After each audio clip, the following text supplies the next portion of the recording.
ओम शांति। 15 मई 2026। बाप दादा के मधुर महावाक्य। मीठे बच्चे, यह दुनिया कब्रिस्तान होने वाली है, इसलिए इससे दिल नहीं लगाओ, परिस्तान को याद करो। प्रश्न: तुम गरीब बच्चों जैसा खुश नसीब दुनिया में कोई भी नहीं, क्यों? उत्तर: क्योंकि तुम गरीब बच्चे ही डायरेक्ट उस बाप के बने हो जिससे सद्गति का वर्षा मिलता है। गरीब बच्चे ही पढ़ते हैं। साहूकार यदि थोड़ा पढ़ेंगे भी तो उन्हें बाप की याद मुश्किल से रहेगी। तुम्हें तो अंत में बाप के सिवाय और कुछ भी याद नहीं आएगा, इसलिए तुम सबसे खुश नसीब हो। गीत: दिल का सहारा टूट न जाए। ओम शांति। बच्चों प्रति बाप समझा रहे हैं और बच्चे समझ रहे हैं कि बरोबर यह ज़माना अब कब्रिस्तान बनने वाला है। पहले ये ज़माना परिस्तान था, अब पुराना हो गया है, इसलिए इनको कब्रिस्तान कहते हैं। सबको कब्र दाखिल होना है। पुरानी चीज़ कब्र दाखिल होती है, अर्थात मिट्टी में मिल जाती है। यह भी सिर्फ तुम बच्चे ही जानते हो, दुनिया नहीं जानती। कुछ विलायत वालों को मालूम होता है कि कब्र दाखिल होने का समय दिखता है। तुम बच्चे भी जानते हो कि परिस्तान स्थापन करने वाला हमारा बाबा फिर से आया हुआ है। बच्चे यह भी समझते हैं, अगर इस कब्रिस्तान से दिल लगाई तो घाटा पड़ जाएगा। अभी तुम बेहद के बाप से बेहद सुख का वर्षा ले रहे हो, सो भी कल्प पहले माफिक। यह तुम बच्चों की बुद्धि में हर कदम रहना चाहिए, तो यही मनमना भव है। बाप की याद में रहने से ही परिस्तानी बनेंगे। भारत परिस्तान था और खंड परिस्तान नहीं बनते हैं। यह है माया रावण का पंप। यह थोड़ा समय चलने वाला है। यह है झूठा शो, झूठी माया, झूठी काया है ना। यह पिछाड़ी का भपका है। इनको देखकर समझते हैं स्वर्ग तो अभी है, पहले नर्क था। बड़े बड़े मकान बनाते रहते हैं। यह 100 वर्ष का शो है। टेलीफोन, बिजली, एरोप्लेन आदि यह सब 100 वर्ष के अंदर बनते हैं। कितना शो है, इसलिए समझते हैं स्वर्ग तो अभी है। दिल्ली पुरानी क्या थी, अभी नई दिल्ली कैसे अच्छी बनी है। नाम ही रखा है न्यू दिल्ली। बापूजी चाहते थे नई दुनिया राम राज्य हो, परिस्तान हो। यह तो टेम्परेरी पंप है। कितने बड़े बड़े मकान, फाउंटेन आदि बनाते हैं। इनको आर्टिफिशियल स्वर्ग कहा जाता है, अल्पकाल के लिए। तुम जानते हो इनका नाम कोई स्वर्ग नहीं है, इनका नाम नर्क है।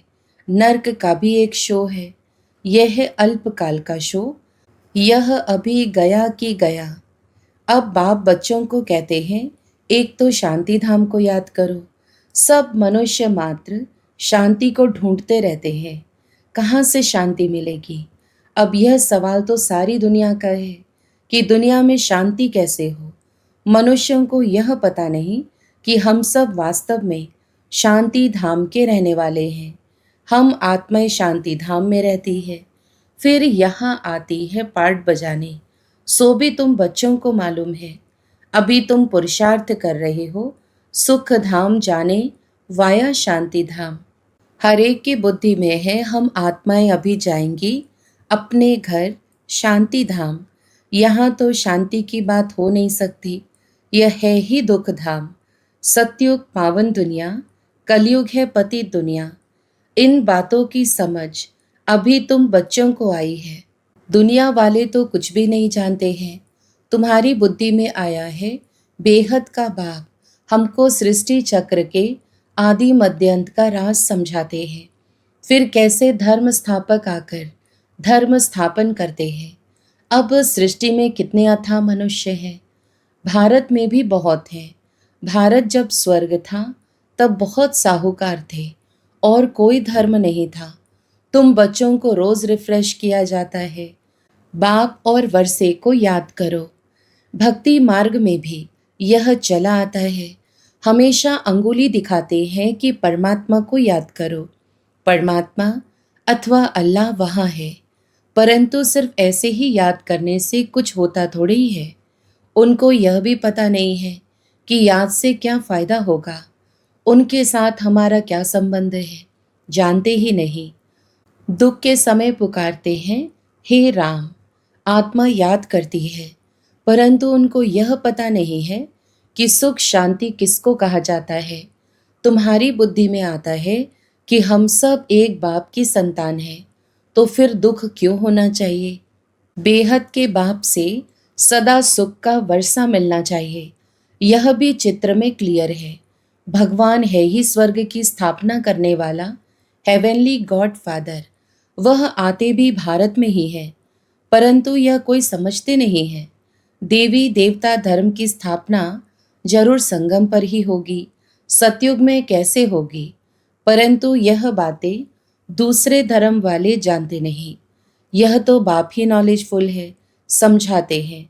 आदि सनातन देवी देवता धर्म कैसे स्थापन हुआ।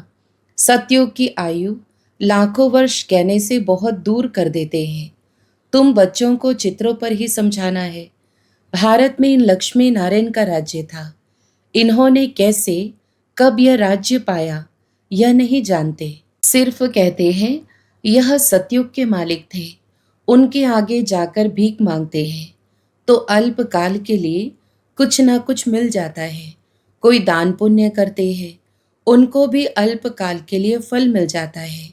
गरीब पंचायत के मुखी को भी इतनी ही खुशी रहती है जितनी साहूकार मुखी को। गरीब भी अपने को सुखी समझते हैं। बॉम्बे में देखो गरीब लोग कैसे कैसे स्थानों पर रहते हैं। तुम बच्चे अभी समझते हो भल करोड़पति है, परंतु कितने दुखी हैं। अभी तुम कहेंगे हमारे जैसा खुश नसीब और कोई नहीं। हम डायरेक्ट बाप के बने हैं, जिससे सदगति का वर्षा मिलता है। बड़े बड़े आदमी कभी भी ऊंच पद पा न सके। जो गरीब है वह साहूकार बन जाते हैं। पढ़ते तुम हो, वह तो अनपढ़ है।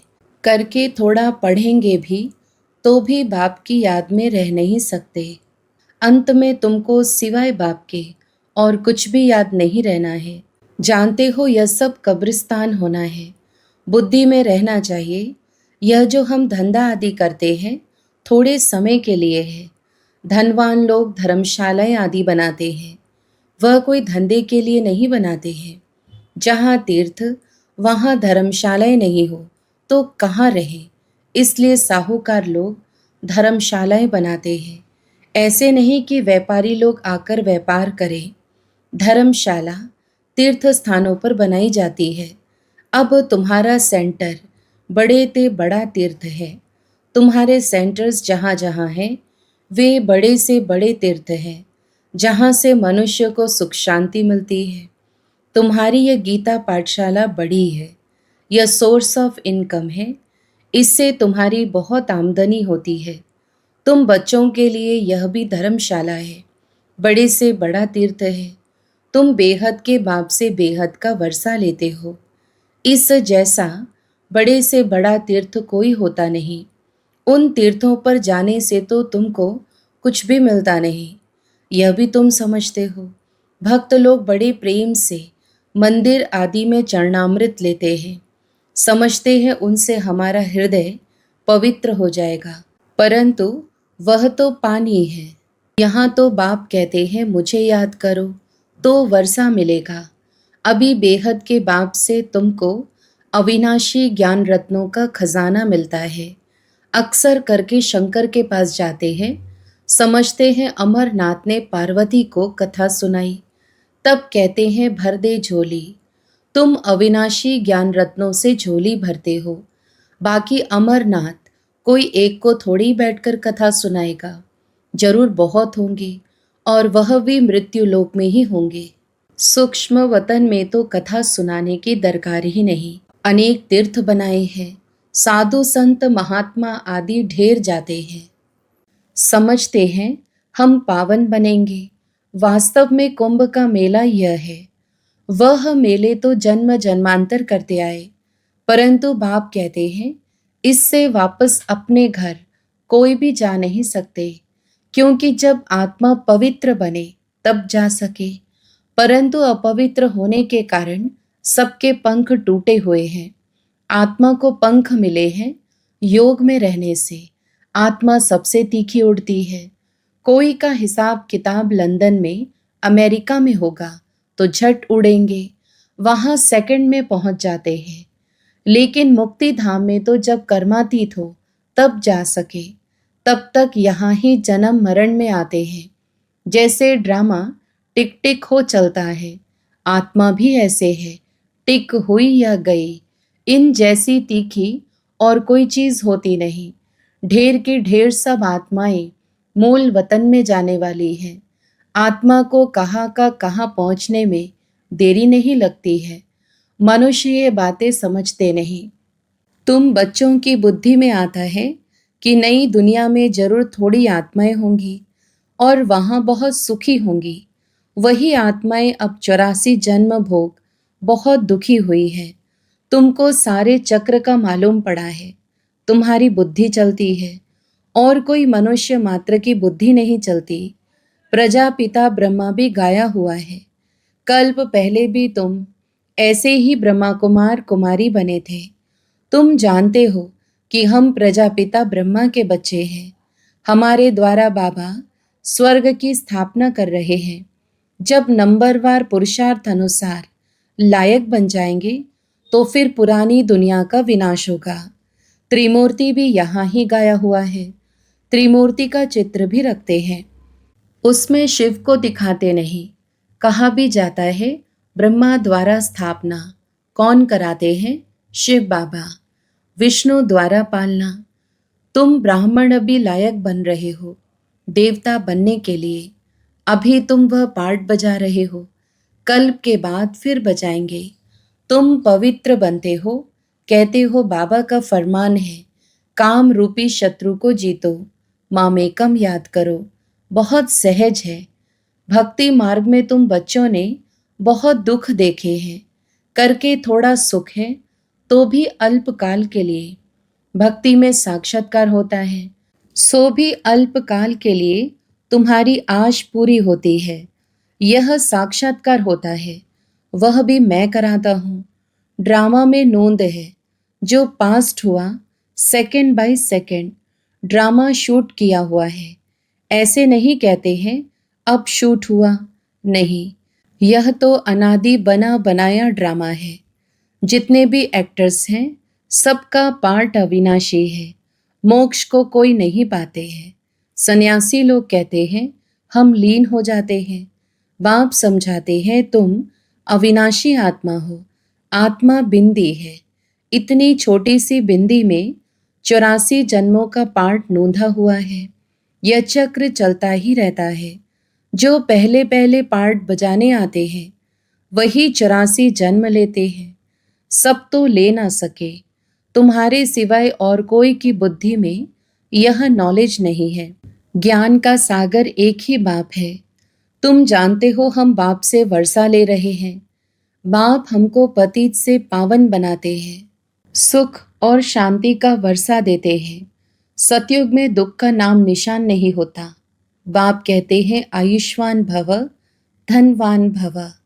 निवृत्ति मार्ग वाले ऐसी आशीर्वाद दे न सके। तुम बच्चों को बाप से वर्षा मिल रहा है। सतयुग त्रेता है सुख धाम, फिर दुख कैसे होता है यह भी कोई नहीं जानते। देवताएं वाम मार्ग में कैसे जाते हैं वह निशानियां हैं। जगन्नाथपुरी में देवताओं के चित्र ताज आदि पहने हुए दिखाते हैं, फिर गंदे चित्र भी बनाए हैं, इसलिए उनकी मूर्ति भी काली रखी है, जिससे सिद्ध होता है देवताएं वाम मार्ग में जाते हैं तो अंत में बिल्कुल काले बन जाते हैं। अभी तुम जानते हो भारत कितना सुंदर था, फिर तमोप्रधान बनना ही है ड्रामा प्लान अनुसार। अभी संगम पर तुमको यह नॉलेज है। बाप है नॉलेजफुल। तुम्हारा एक ही बाप, टीचर गुरु तीनों है। यह सदैव बुद्धि में रहे। शिव बाबा हमको पढ़ाते हैं। यह बेहद की पढ़ाई है जिससे तुम नॉलेजफुल बन गए हो। तुम सब कुछ जानते हो। वह कहते हैं सर्वव्यापी है, तुम कहते हो वह पतित पावन है। कितना रात दिन का फर्क है। अभी तुम मास्टर नॉलेजफुल बने हो नंबरवार। जो बाप के पास है वो तुमको सिखाते हैं, तुम भी सबको यह बताते हो। बाप को याद करो तो 21 जन्मों के लिए वर्षा मिलेगा। अच्छा, मीठे मीठे सिकिलधे बच्चों प्रति माता पिता बाप दादा का याद प्यार और गुड मॉर्निंग। रूहानी बाप की रूहानी बच्चों को नमस्ते। हम रूहानी बच्चों के भी रूहानी माता पिता बाप दादा को याद प्यार, गुड मॉर्निंग और नमस्ते। धारणा के लिए मुख्य सार।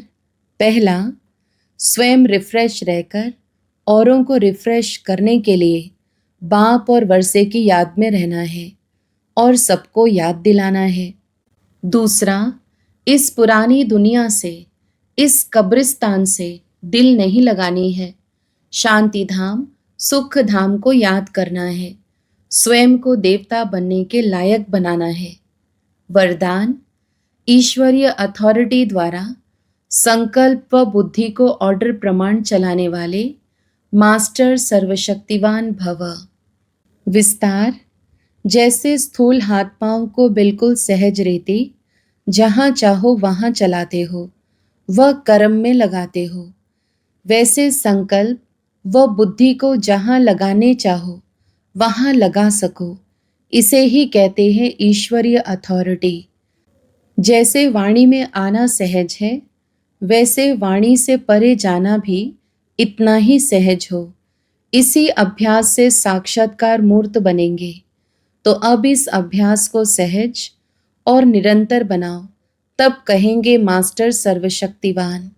स्लोगन, स्वस्थिति शक्तिशाली हो तो परिस्थिति उसके आगे कुछ भी नहीं है। अव्यक्त इशारे, सदा अचल अडोल एकरस स्थिति का अनुभव करो। आपके एकरस अचल स्थिति का ही यह अचल घर यादगार है।